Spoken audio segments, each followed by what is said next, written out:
Hello and welcome to National Park Wild. I'm Eric. When you're thinking of Nevada and places to go if you visit, what comes to mind? I imagine Las Vegas is probably first on the list. It's certainly the most popular one. Maybe if you're desperate, your mind goes to Reno. There's some other natural places though. You have Lake Mead National Recreation Area at the border of Arizona, Valley of Fire State Park, and Red Rock Canyon. All very nice places. But my favorite spot in Nevada is a little more remote.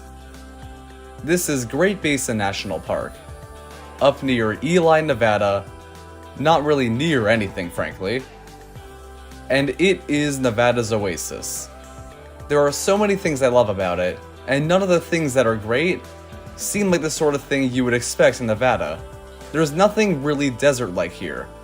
The surrounding area is very flat and barren to an extent, but it's not the same thing. So in this video, we're going to talk about what makes Great Basin worth going out of your way to visit. Because, trust me, there is a lot more than you might think.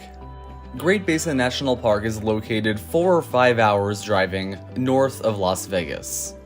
And as you go further north, the area goes from desert to a more barren plain type land. This is the Great Basin, being in between the Rocky Mountains and the Sierra Nevada range. On the note of mountains, that is the main scenery you will probably encounter here.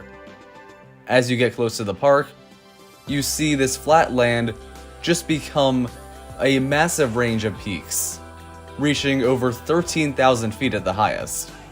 Something you may not expect in Nevada if you don't know about the park beforehand. For those who do, Wheeler Peak is probably the most well-known natural landmark in the park. It is the highest peak, and the strenuous climb to the top is one of the most well-known and well-respected trails.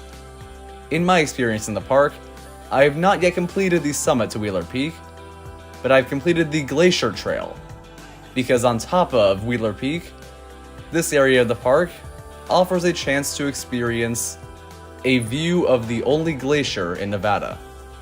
That probably is not a state you'd expect to see a glacier in, because most of them are found in Alaska, Washington, Montana, much further north. But there is a glacier known as Rock Glacier in the park, just below Wheeler Peak. But there is another thing you'll encounter on the way to the glacier on this same trail network, and that is bristlecone pines. So as you move your way down from the top of the peak, you'll have those stellar views, you'll see a glacier, and then you will see these pine trees. But what's so special about pine trees? I'm sure many of you see them, maybe in your backyards even. These are bristlecone pines, the oldest trees in the world. The oldest tree ever dated in the park was Prometheus, estimated to be nearly 5,000 years old. Walking through this forest of pines is like a walk through time, maybe more so than any other national park hike. There is so much to enjoy just on the main Wheeler Peak drive and the hiking that stems from it. In my personal experience, I had some fun wildlife experiences here, including the fairly often sight of deer, wild turkeys, and a variety of interesting insect life along the trails. The insect life coupled with the pine trees made for, once again as I was saying, a super unique hiking experience. However, mountains and glaciers are not the only thing in the park that separates it from the rest of Nevada and the rest of US nature in general. Another big draw of the park is the Lehman Caves. This is actually one cave, and it's one of dozens in the park, but the only one open to the public. I have yet to experience it, but it seems to have wonderful formations that rival some of the more popular cave parks, such as Mammoth Cave in Kentucky and Wind Cave in South Dakota. So above ground, you have 13,000 foot mountains, the oldest trees on the planet, and the only glacier in the state. But beneath this, you have caves with intricate features carved out by Mother Nature. What more could you ask for? Well, even if you don't ask for anything, the park delivers a few other unique sights. Upper Pictograph Cave has petroglyphs, making it feel a little more like what you may see in the desert parks that featured a lot more preserved cave paintings. And another thing that is somewhat similar to parks in Utah, for example, is Lexington Arch. This arch is not made of sandstone like all the Utah ones, but it is still an impressive sight and something that does add an extra draw to this stellar park. There are so many other things I can talk about here.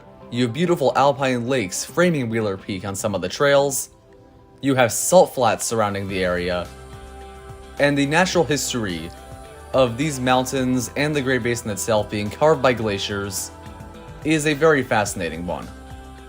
So why does no one go here? Well, the answer is actually very easy to that. When it's 4 hours from Las Vegas and the nearest gas station is an hour away, this is not the most accessible park. But it doesn't need to be. This made the Unknown Park series because it truly is unknown, and maybe it's best it stays that way.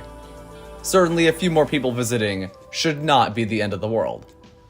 But further development here would not be ideal, especially because this park has one of the darkest skies of any of them, meaning the stargazing is on another level. And the way the park is now, with things being very remote, it makes it an adventure just to get there.